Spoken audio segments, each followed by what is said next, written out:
नमस्कार दोस्तों स्वागत है आपका वर्मा लर्निंग पॉइंट चैनल में। और इस चैनल पर आप देख रहे हैं सामान्य विज्ञान के अंतर्गत बहुत ही इम्पोर्टेंट क्वेश्चंस, ऐसे क्वेश्चंस जो प्रत्येक कंपटीशन में आने वाले हैं, चाहे वो एनटीपीसी का एग्ज़ाम्स हो या रेलवे से संबंधित और अनदर एग्ज़ाम्स हैं उससे संबंधित एग्ज़ाम्स हो, या सीजीएल से संबंधित एग्ज़ाम्स हो, एसएससी सीजीएल से संबंधित या पुलिस लाइन से संबंधित हो, या सभी कंपटीशनों में आने वाले महत्वपूर्ण क्वेश्चन हैं। और ये जनरल साइंस के अंतर्गत 22 पार्ट्स है, 23 पार्ट है, ये 23 पार्ट्स है। और इससे पहले पार्ट आप चैनल की प्लेलिस्ट में जाकर देख सकते हैं। तो चलिए शुरू करते हैं। क्वेश्चन नंबर 1, विमानों के आंतरिक भागों की लंबाई में सफाई में किसका उपयोग किया जाता है? तो विमानों के आंतरिक भागों की सफाई में जो प्रयोग किया जाता है वो पराश्रव्य तरंगों का किया जाता है। नेक्स्ट क्वेश्चन देखिए, 20 हर्ट्ज से 20,000 हर्ट्ज बारंबारता की ध्वनि क्या है? 20 हर्ट्ज से 20,000 हर्ट्ज बारंबारता की ध्वनि जो है वो श्रव्य या ऑडिबल ध्वनि कहलाती है। श्रव्य या ऑडिबल ध्वनि उसको कहते हैं। नेक्स्ट क्वेश्चन देखिए, और ये ध्वनि जो है मनुष्य द्वारा सुनी जा सकती है, इसलिए श्रव्य या ऑडिबल ध्वनि इसको कहा जाता है। नेक्स्ट क्वेश्चन देखिए, तरंग का वेग, आवर्ती और तरंग दैर्घ्य में संबंध दिया जाता है। तरंग का वेग, आवर्ती और तरंग दैर्घ्य में संबंध दिया जाता है वो v बराबर एन वाई के गामा के अंतर्गत दिया जाता है। इसमें v बराबर तरंग का वेग है, एन आवृत्ति है और y तरंग दैर्घ्य है।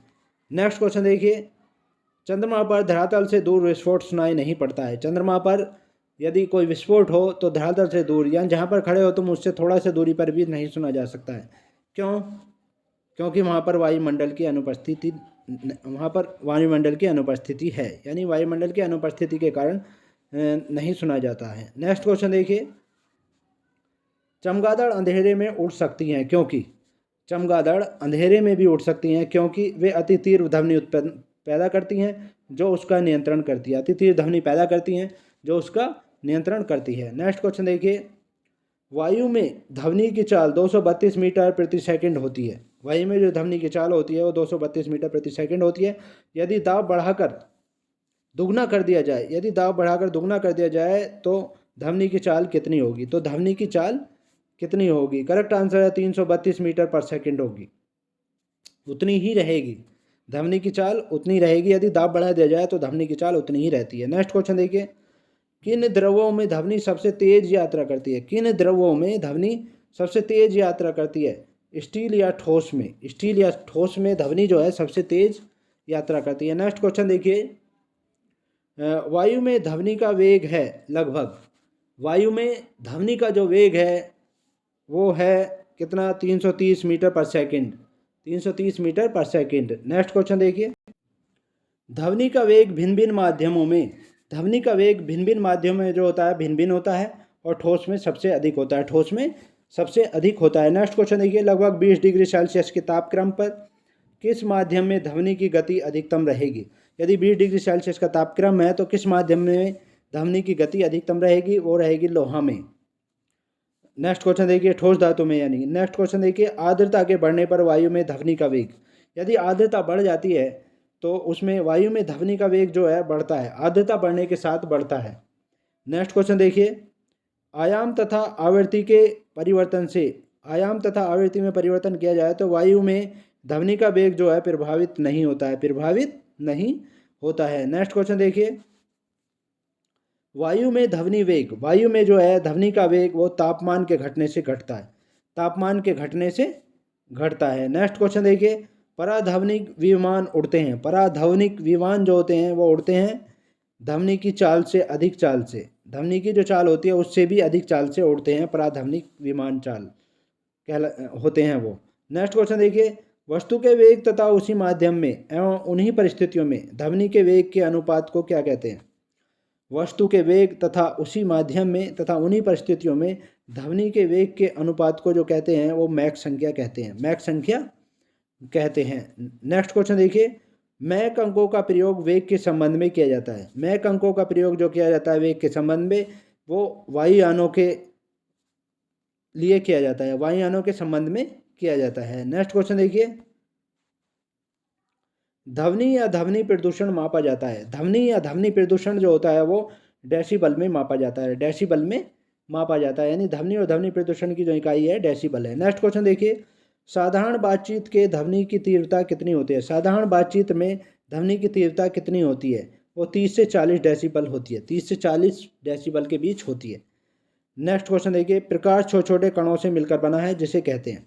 प्रकाश जो है, जो ये प्रकाश देखते हैं आप, वो छोटे छोटे कणों से मिलकर बना है जिन्हें फोटोन कहा जाता है, फोटोन कहा जाता है। नेक्स्ट क्वेश्चन देखिए, प्रकाश का तरंग सिद्धांत किसके द्वारा प्रतिस्थापित किया गया था? प्रकाश का तरंग सिद्धांत किसके द्वारा प्रतिस्थापित किया गया था? वो हाइगेंस के द्वारा प्रतिस्थापित किया गया था। प्रकाश का जो तरंग सिद्धांत है वो हाइगेंस के द्वारा प्रतिपादित किया गया था। नेक्स्ट क्वेश्चन देखिए, कौन सी परिघटना यह निर्णय लेने में सहायक होती है कि प्रकाश एक अनुप्रस्थ तरंग है? कौन सी परिघटना यह निर्णय लेने में सहायक होती है कि प्रकाश एक अनुप्रस्थ तरंग है? करेक्ट आंसर है ध्रुवीकरण।